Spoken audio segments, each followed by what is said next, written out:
Yeah, it's basically not much of an introduction, but just thought I'd revisit the Strokes with Nardwuar. Arguably the most awkward interview. Let's have a look. I remember the first time I saw this, I didn't know much about Nardwuar.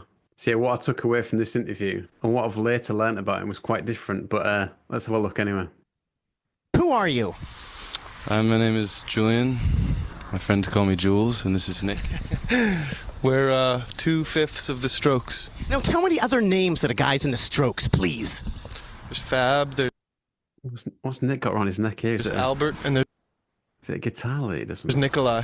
But the full names, please, Julian. The full names. I love your full names. Julian Casablancas, Albert Hammond Jr., Nick Valenci. That does sound pretty funny, actually. You say it like that. Fab Moretti. And Nikolai Fraiture. Good. Now, you Strokes, is it time to smell the glove? Smell the glove. Actually, that's sort of the problem that we're having at the time. We're sort of changing the plan because our whole careers we've done everything like sort of like our own way, like just how we present ourselves, and just there's been all. Are you all right, man? There's been all these like articles and all this stuff that just doesn't represent. Which has red light, dude. Red light. Wait a sec. Hold on. That's Nick of the Strokes. What did Nick almost do there, Julian? You've got to lay off the Spinal Tap references, man. We're not interested in Spinal Tap references. Well, it's cool. I like Spinal Tap and Behind the Music. All those shows, they're like educational videos for like what not to do, you know. And it's like a real struggle against like record company and like people like that that really want you to sell out. We can go across the road now. Right. Julian definitely in a talking mood on this one. Very forthcoming about what he thinks about the music industry. But actually, let me just rephrase that. Smell the glove. Now, there is a reference to your record there, isn't there, Julian? Please explain that. Smell the glove. Oh, right. That's the way it's released in Europe, I think. Explain for people that haven't seen it, please. Well, actually, the album cover is going to be different in the U.S. and Canada, I believe. Did it come out already here? No, it hasn't. Not till I think the fall. But what is the record looking like? It's just the cover is a girl's ass. Dude, it's not profile. Big Bang. Ass. That's not going to be the picture in Canada. There's two different album covers, you know, like in different parts of the world. And in Canada, I don't think it's that ass shot. I think it's a different shot of some sort of scientific. It's a diagram of the Big Bang. So in Canada, do we get to smell the glove? Do we get the glove in Canada? Do we get the glove on the ass in Canada? As an import. Why don't we get the glove on the ass? Like, what the hell's going on? Like, Europe allows the glove on the ass. Why not in Canada there, Julian of the Strokes, your album cover? Because we were rushed because we had to do all these interviews and all these like shows, so we didn't have time to choose the right cover. And the cover you chose there, Nick, what the hell's going on with that cover? Looks like Zoso Zeppelin thing. What's that? You don't like it? What is that? It's the alternate cover. It's the Big Bang Theory. Hey, I like to smell the glove, Julian. I like it too, but that's why there's variety. You got two. These guys are the Strokes from New York City. Oh, yeah? Just on the album cover thing, I think it was Colin Lane that did the photo. Apparently he just did that separately of his girlfriend at the time. And Julian saw it and liked it. But yeah, I never understood why it was different in different parts. There must be some rules and regulations about nudity. No idea. But anyway, who are these people? Julian, Nick, you have some fans. I love you guys. You rock. They suck, man. They suck. Oh. Are you kidding? Howard Stern's the only way to go. What are you talking about? Well, you're welcoming these guys to Vancouver by saying that? Fuck off. Get out of my town. Julian of the Strokes, here we are at Carlos and Bud's. Now, we walked in here to a warm reception. You were saying something about the people that greeted you as you came in here. They weren't talking about you, but in general, you said you've had that kind of reaction sometimes in the Strokes. Well, it's not that kind of reaction. I think that we're sort of going to change the way. Like, these are probably the last. This is probably actually the last interview we're going to do in a long time. We're just. Not because of me or anything, is it? No, it has nothing to. No, you're nice. Just talking. He's got in a very considered attitude, and I know, kind of making the same point as I did before, but for like a young 22-year-old, I think for a young like 21-year-old, got a very considered attitude. I guess have had to mature quite quickly with the rise to fame. Talking about just the way we've been like portrayed, you know, is not us. And if I heard of a band like that, I probably wouldn't like that band. I think they were assholes. I don't know. I think the way to hear music is to hear the music first and then find out about the band later. And just, you know, it's like so over sensationalized that any asshole with a pen can just like, you know, take up your time and fucking portray you in a it's not that it's a bad way, it's just not the truth. And it's like, it's a shame that people aren't hearing the music and then appreciating it. Instead they're just, you know, being fed some bullshit that... You're getting paranoid about it, like you walk into Carlos and Bud's here and people are yelling and you think they're yelling at you. No, not at all. I think it's not that. It's just that you gotta understand, like, we've had a schedule that's like, you know, so packed with stuff that they didn't organize, but we're gonna sort of like, I think, take it by the helm a little bit and like sort of like make sure that we can function as a band and like write new songs. Nick's very engaged with what Julian's saying there, unless he's looking beyond him somewhere. But maybe this is information to him as well. And get better and not be like, I feel like so many bands, I never realized like what it was, but I feel like so many bands like got all this success that's like, that hasn't happened yet, but if it does like that, it sucks. It's like, it's not cool. There is an element of make-believe, isn't there, in the band, Nick? There's an element of make-believe, isn't there? We're not in search of fame at all. We're just like... excuse me, there's an element of... Again, but I think this is where Nardwuar's narrative starts to become quite apparent. Like Julian referenced there, like this reputation I've already got. Maybe he's referencing like the rich kids thing that have decided to take up rock and roll. I think that maybe that was some of it. And Nardwuar's kind of like bought into that, I think. As we'll see unfold in the interview, but I think he's trying to push that narrative now that he's trying to push it on them that they've had maybe a bit of a privileged start. I don't know. When, because my dad, you know, he's Spanish. He grew up there. I think there was a war at the time, so he was sent there. And he thought it would be, because I was fucking up at school. He thought it was a good idea for me to go there. And you know, I think that was like one of the things, everything in life you learn from. So I don't regret it. I'm not ashamed of it. It's just, I think it's just, it sounds maybe, whatever, it's whatever. An element of make-believe. Now, Nick. The make-believe thing, what's he pushing there? Is he trying to insinuate that what the jokes want us to believe isn't necessarily the truth? Is that what he's saying? That it's all a bit contrived? Not coming across great, is he? But we'll see how it goes. Cheekbones. Are good cheekbones important in a band? No, it's totally like secondary, you know? I think Julian said there, yeah, it's this kind of shit. As in to say, like, it's like people trying to make out like it's contrived. Bunch of good-looking kids, rich kids from New York or whatever, that have decided to give music a go. Oh dear. I mean, like, it's like, those are the kind of questions that we get asked all the time, I think, and like, I don't know, it's just like, it's things like that leads us to like, I don't know, like we make decisions where like, I don't know, we're trying like not to have our like photographs all over the place anymore, because really I think it's like, you know, I don't want to sound cheesy, but taking away from our music, like in a huge way, you know? It's not that, is that our album is going to come out, and I just want people to, I think it's like, when they hear the album, I think they'll realize that we're not like that, you know? I think the media likes nice cheekbones, doesn't it? And that's the problem, right? No. Oh, God. I suppose it is quite funny in his own way. It's not the problem. The problem is that I think the music is good enough that when you just hear it, it'll say a lot. And then, like, all the questions afterwards will be interesting, and all questions now are not.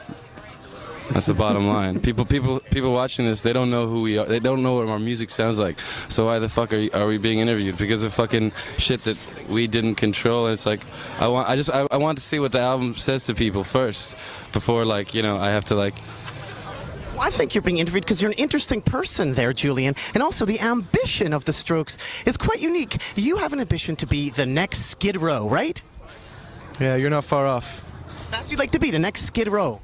Yeah, sure. I don't get that reference. Might have to do a Google. Apparently it's a rock band formed in the 80s. Don't fully understand that. If you've got any insight on that, get in the comments. Said that, and I think that's kind of scary because remember Skid Row kicked Sebastian Bach out of a band, Julian.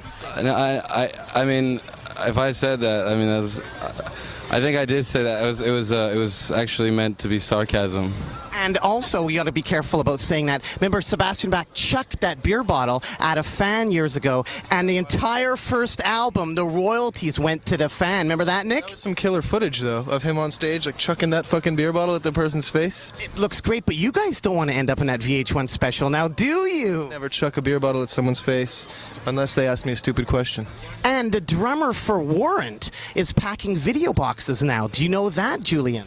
No, I didn't know that. And there's a connection to Skid Row there, too. The producer of Skid Row, Michael Wagner, also produced Warrant. So don't say you're going to be the next Skid Row. Please don't say that anymore. Retract that statement if you could, Julian. It was meant to be sarcastic.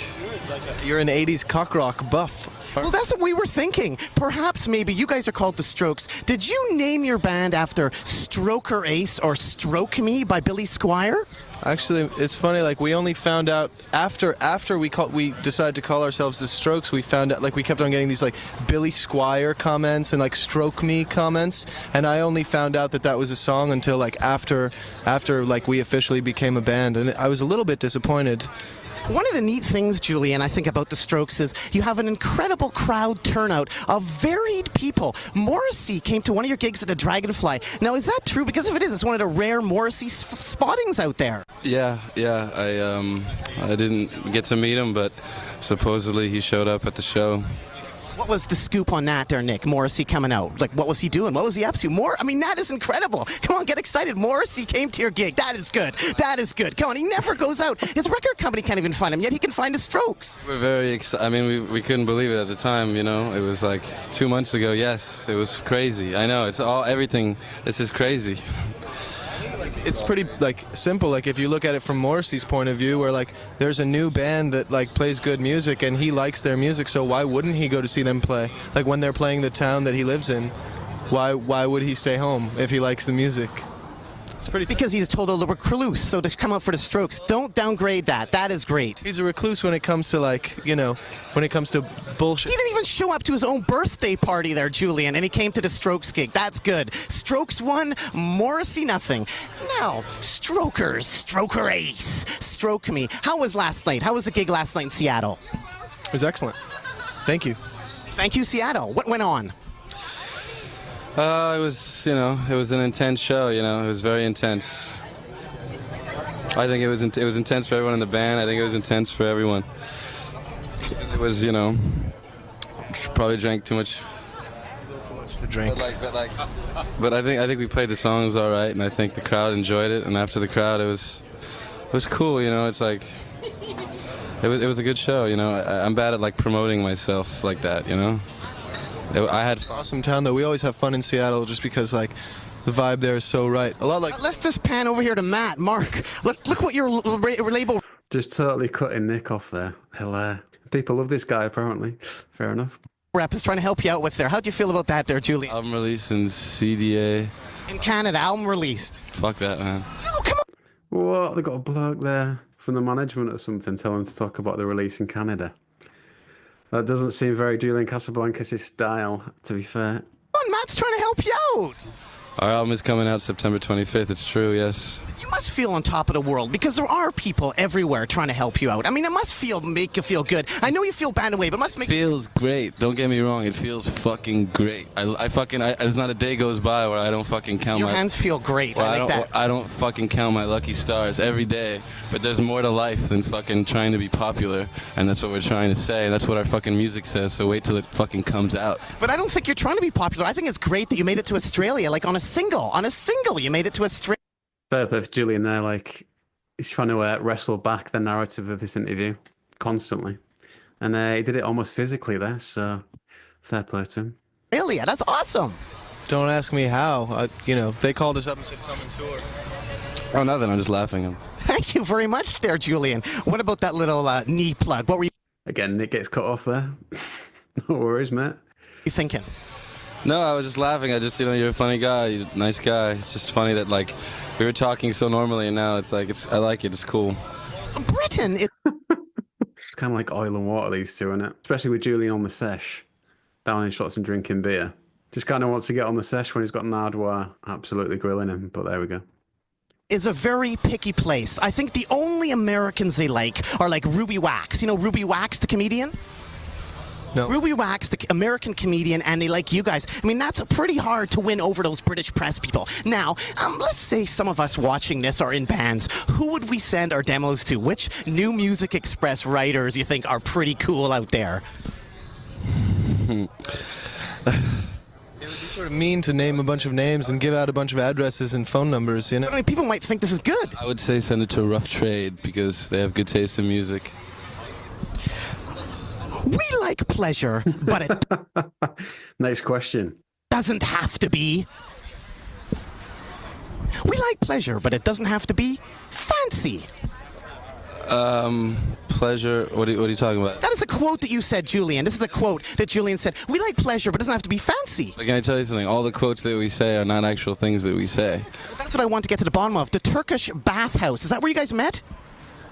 Yeah, I guess so. Is that from Q Magazine? You know, I'm glad if this interview serves a purpose of of explaining why how silly all these articles are. But it's cool though, like all these things that we said in complete sarcasm that people actually may or may not.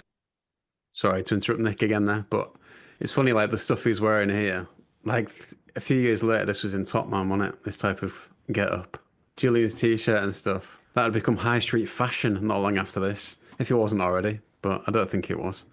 Looks more of a thrift store get-up at this time. But yeah, anyway.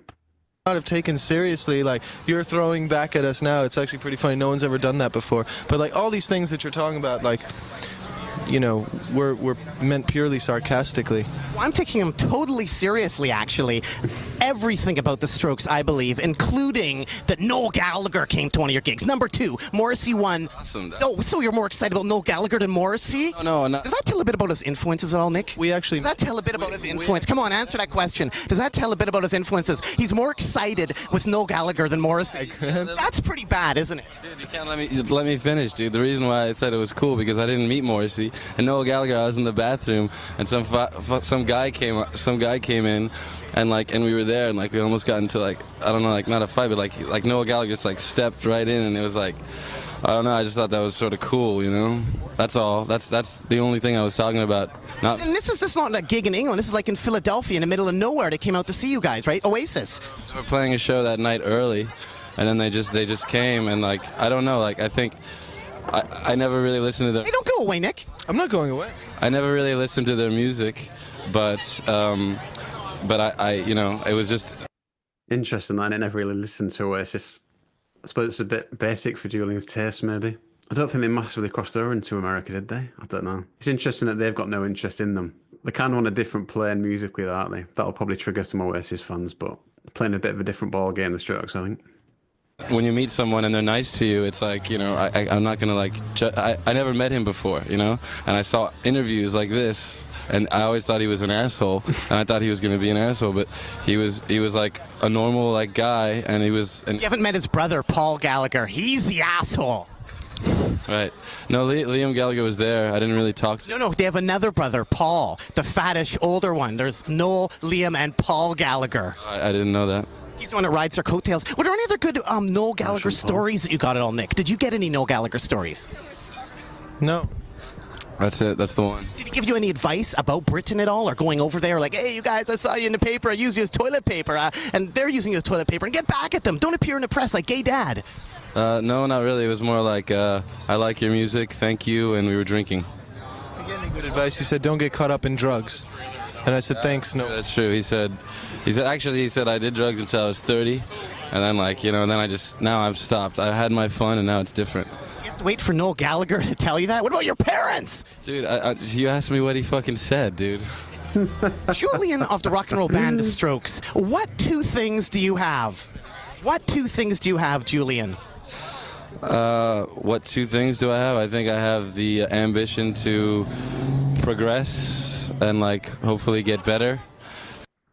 Julian being very earnest with these mad questions. What does that mean? What two things do you have? He's obviously a very loaded question that he's going to flip back on him in a minute. And two, the realization that if you let the whole machine wrap you in itself, then you just you're going to get crushed. No, Julian. You have brains and balls. Oh, those are the quotes. Those are the quotes that they use. I think you said you have brains and balls, Julian. I didn't say it like that, I can guarantee you. And there's nothing wrong with balls, and I understand in San Diego there was some crotch grabbing. Is that right? Yeah, was there some rabid fans in San Diego, Julian, that were grabbing your crotch right up front?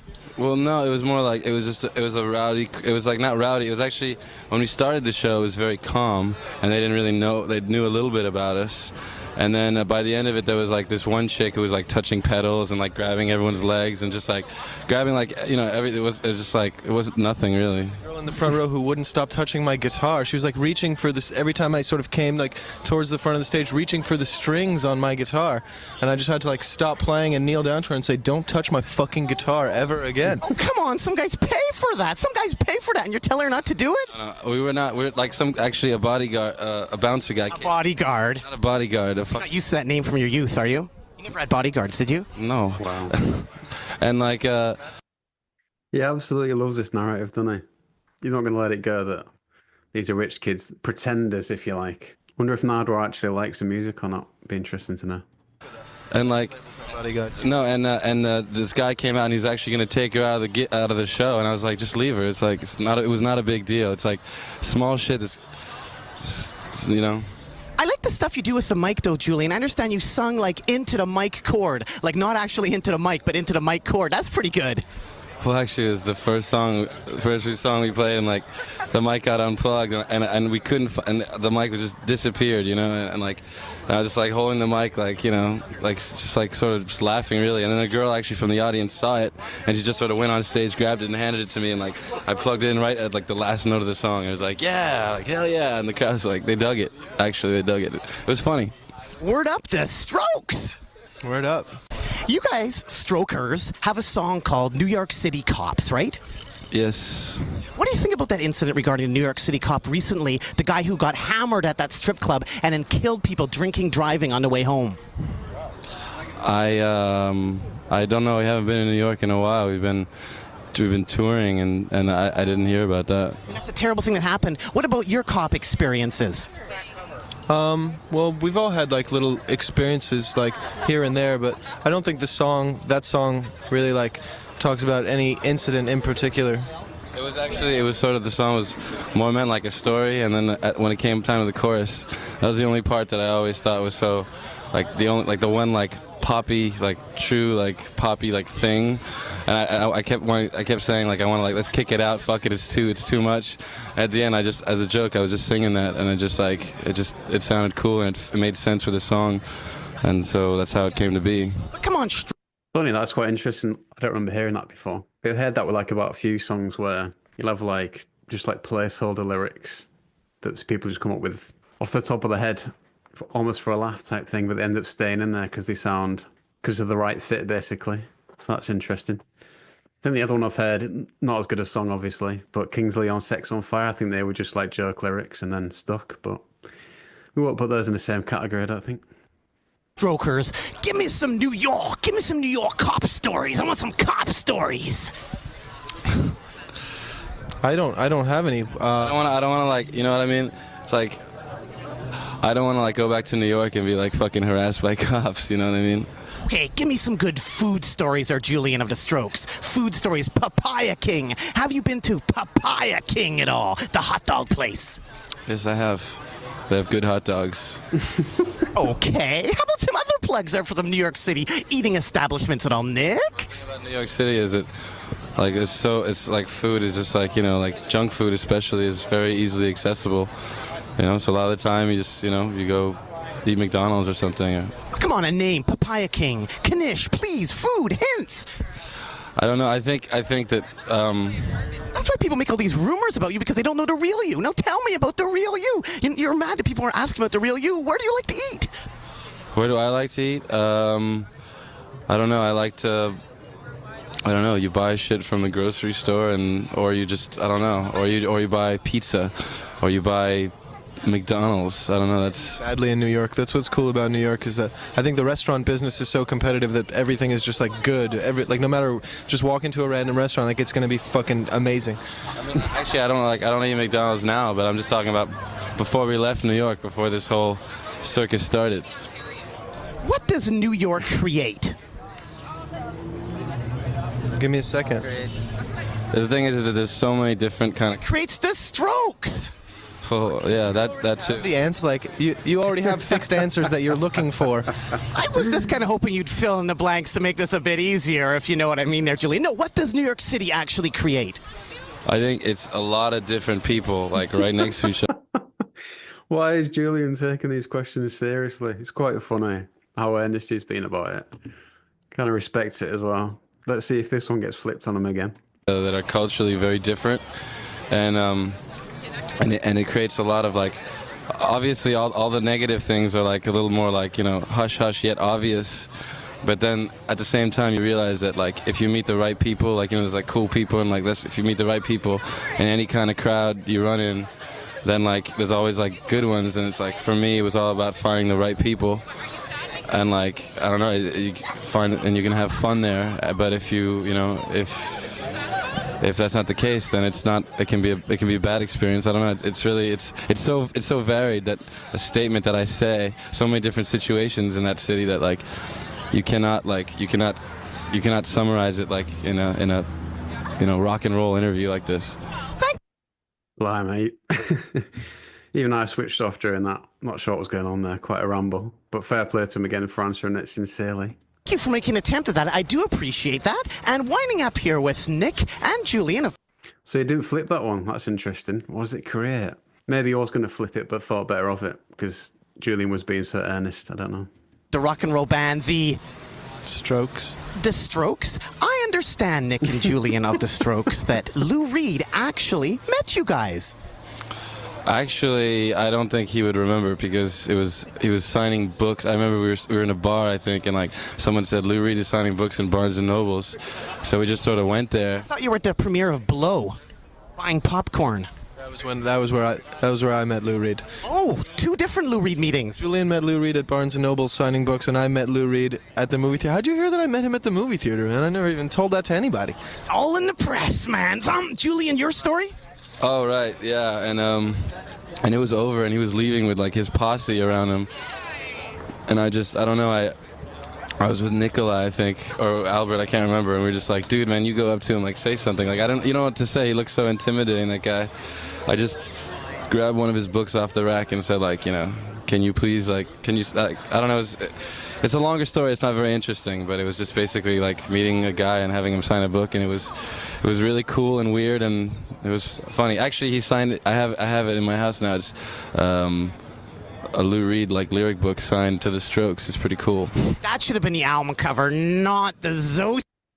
Wonder if he still has that. That'd be an interesting question to ask him at some point. For someone, probably not me. The Zoso thing there, Nick. You haven't even seen that thing, dude. You haven't even seen it. Okay, I was joking. Baboom! Lou Reed! Is he trying to rag the American album cover there? Not going down well. Julian likes to tape shows, I heard. Julian and Nick at the Strokes. I heard that Lou Reed likes to tape shows, secretly go into shows and tape them for ideas. Are you worried he might steal some ideas from you at all? No, I think that's the way art should progress. Yeah, this is future me. I realised I missed an interesting point there. Nardwuar quite sneakily trying to insinuate that the Strokes have ripped off Lou Reed, basically. And a pretty clever and concise reply from Julian saying that it wouldn't bother me if Lou Reed nicked ideas off us because that's where art progresses. So yeah, absolutely done Nardwuar there. There is this idea that the Strokes massively sound like Lou Reed and the Velvet Underground. You can obviously hear the comparisons. But yeah, there's a big difference between influence and imitation. And I'm not sure how actually influenced the Strokes were by Velvet Underground. I think it's more bands like Guided by Voices, maybe, I'm not sure. But there's obviously comparisons there to make with the sound. But you do hear that happen sometimes, like similar with Block Party. Their comparisons with the Gang of Four quite coincidental, apparently. But interested to know your thoughts on that in the comments. Have you guys ever met Handsome Dick Manitoba, or played his bar, or been in his bar at all? I've been in Manitoba's. I've never met Handsome Dick or played at Manitoba's. No, we never played there. No, yeah, same. I don't. It's not really like one of the best venues in New York. It's like sort of a cool hip place, but like as far as like trying to like, I don't know, like get a fan base or whatever, it's like it's sort of like filled with like a bunch of locals, you know? Because in New York City, there You gotta say, like, they're clearly not trying to impress anyone. Maybe because they know they've sat on one of the greatest albums to come out. But I think it's hard to imagine me at that age not trying to impress or like having that like insecurity where you feel like you need to overcompensate a little bit. They're doing very well basically not to fall into Nardwuar's trap of they're trying to make sure they come across well. They're just kind of like sticking to the guns and answering the questions like honestly and earnestly and being quite pleasant, really. aren't that many all-ages venues left, are there? Like the Wetlands is closing. Hardly anybody goes to like ABC No Rio. What's there to do for the all-ages set? You guys are very young yourselves. Like, how old are you? 22. How old are you? 20. So what did you do when you were younger? It's really hard for the New York scene all-ages thing, isn't it? Fake ID. How hard was that? Pretty easy. Just get one downtown. You just get one. There's different places, you know. You get like a cheap one for like, you know, $10. I just used my Very super bad. older sister's driver's license. Baboom. How about sneaking people into gigs? Don't the Strokes help sneak a lot of people into gigs? I read a bit about that on the internet. But we try, you know. It's like if someone doesn't have ID, like I try to like look for someone who looks a little bit like them, and like, you know, just give it to them. I mean, I use that trick all the time with him. He's 20, you know. It's like if they card us and he doesn't have ID, that. Oh yeah, I forgot Nick won't be able to drink at this age in America. They're in Canada here. I don't know if the rules are different there, but That day, I just like, I'm like, I'll be right back, or I walk out and I just give it to him, and I'm like, thanks, and I walk back in, and then 10 minutes later, he's like, Giving away our secrets, man. oh, I'm just whatever. It's not a secret. It's just the way, I don't know. Julian and Nick of the Strokes. There's television. There's the Velvet Underground. There's Space Hog. But you know, there's one New York band that never gets the props they deserve. The Devil Dogs. Do you guys remember the Devil Dogs at all, Julian? Sorry, buddy. I never was like a big Devils. I don't like know that much about them. Like mid-90s, early 90s rock and roll band, the Devil Dogs? Never heard of them. No, I was like 11. I don't know. I'm crushed. The Devil Dogs. What about the Mooney Suzuki? I like the Mooney Suzuki. They're friends of ours. They're really cool. So what do you think is going to happen to them? Are they going to give up when they see how successful you are?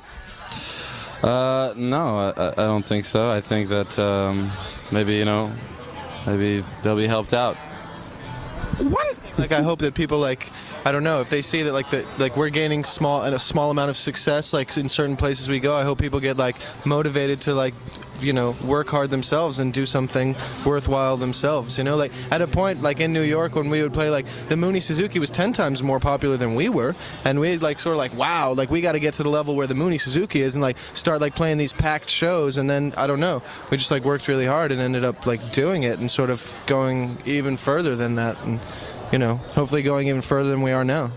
Julian and Nick of the Strokes, I kind of worry about you guys a tiny little bit. A few years ago, I did an interview with the band Jonathan Fireeater. Now, when I did the interview over the phone, I had to pay for the interview, even though they were on DreamWorks. What the hell was going on there? Jonathan Fireeater can be the great thing, and then I end up having to pay for the interview, like Steven Spielberg's record label, and I have to pay for the interview. They're not going to do that to you, are they, Julian? Definitely not. But come on. Actually, what happens to us, I can't predict. But all I know is that, you know, we're just gonna try to stay low key, do our thing. I mean, like, you know, obviously, like doing music as a profession was like, you know, like a goal and a dream. So could have you had the Smell the Glove album cover in North America? Like, how hard would you have to fight to get that? Would you have to quit? Did you almost quit over that? It was our decision. Actually, we were fighting, not fighting, but we were like, you know, we asked them to change it. that's interesting. So my assumptions around it being a illegal thing were wrong. I wonder why they didn't want it in America. Does the name Jonathan Fireeater scare you? No, I mean, I don't know what happened to that band. I know, and that's the scary thing. Ba-boom! They were on DreamWorks, man. They had the world.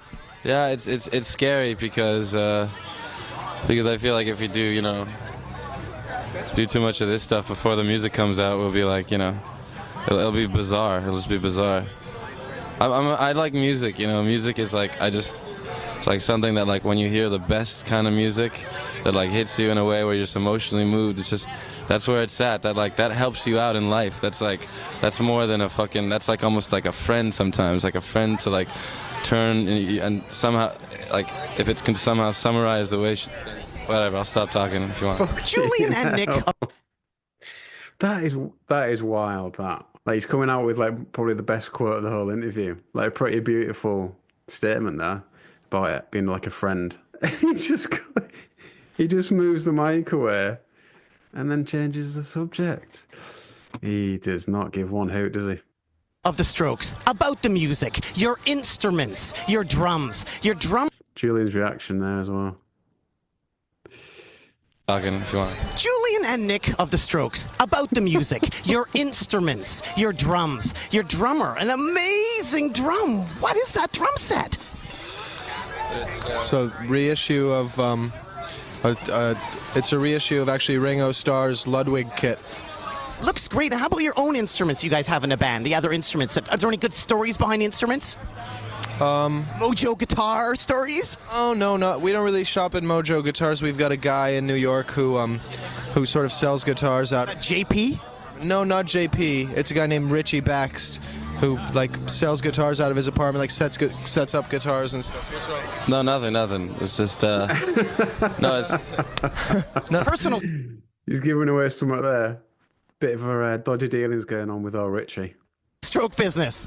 no, it's just this. We don't want to like mention him because tax shit. I don't know. Like he's he works. He just like sells us guitars like sort of like out of his apartment. He's not running like a like a business or anything. He's just got like a shitload of guitars. The guy.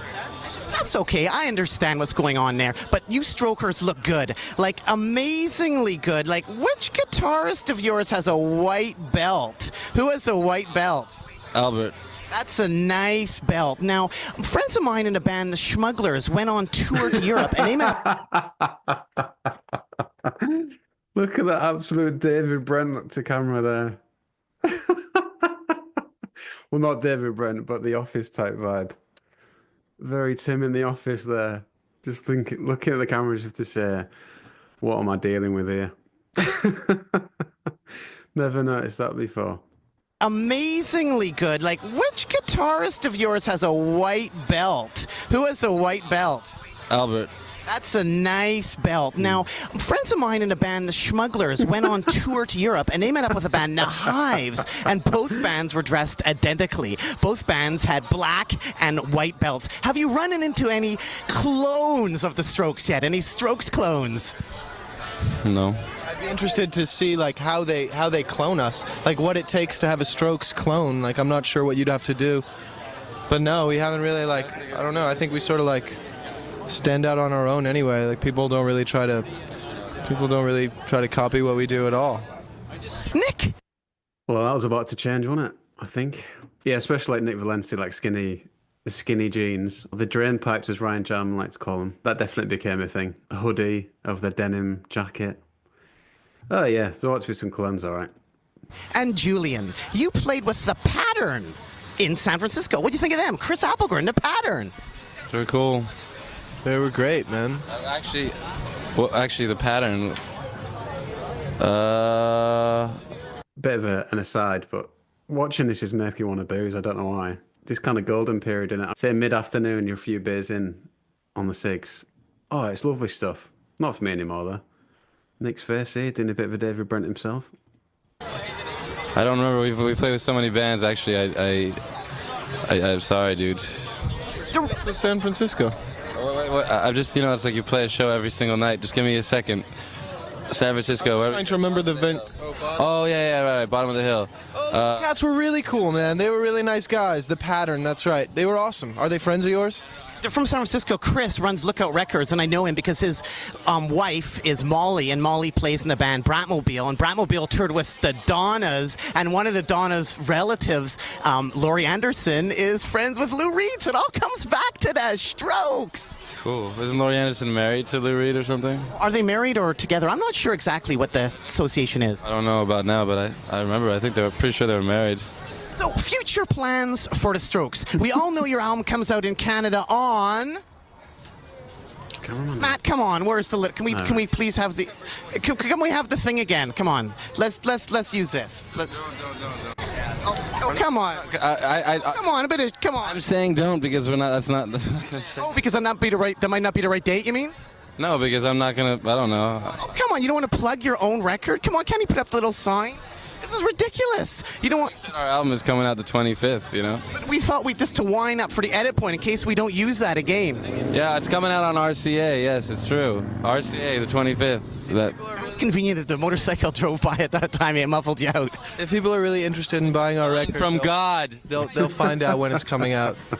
Julian and Nick from the Strokes. Anything else you'd like to add to the people out there? I think we've tried to say it to this interview, but nothing specific at this moment. You know, because you guys are editing it, so you know, have fun. I don't know what to say. Any shout-outs for Canada at all? Sure, man. Vancouver. We played Vancouver and Toronto, and like we're probably gonna play like way more towns. But so far, what we've seen, we really had fun actually at the shows. The people are cool people. I mean, I appreciate. I think that's something we appreciate.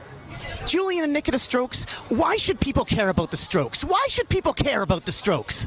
People shouldn't care about the Strokes until they hear our music and then decide for themselves. All right, thanks so much. Super finishing point there. Fair play. Keep on rocking in the free world and doot doot loot doo. Doot doot. Doot doot. Yeah! I said it, didn't I? You did, thank you. Thank you. Thank you. It's almost like Nardwuar's annoyed that Julie went along with that. He's probably expected him to like be too cool to go along with that little jingle. And then he did it and he didn't know what to do. Okay, now absolutely caught and bold. Right, then what do we make of that? I think Nardwuar definitely had a bit of an agenda, to say the least. Dropping things in like they'd gone to Australia off one single and all the stuff about Julian's dad. I think Nardwuar had made up his mind, maybe, slightly. That the Strokes are all talking no trousers, maybe. I don't know. It'd be interesting to see a follow-up to that, wouldn't it? Like 25 years on or whatever. But yeah, it's interesting to see where the Strokes were at that point. You know, them saying that was going to be the last interview for a while because they were sick of all the conjecture around the band before the album had come out. Because Julian wants to have control over things, and rightfully so. But I mean, to have that strong character at that age just shows how much belief he had in himself and the music. And in terms of Nardwuar, like I said, that was the first interview I saw. So I thought he was just a bit of like a prankster, almost like knowledgeable on music, but almost like a Dennis Pennis character that would just kind of wind people up. Saw interviews later on where he was like totally different in terms of like just being pleasant to bands and artists. And even saw the one where the infamous interview where he got bullied by, so to speak, by Dave Rowntree of Blair. It was quite a weird interview, to say the least. But yeah, what do you make of Nardwuar? And what do you make of how Julian and Nick handled him? Have you all seen the comments?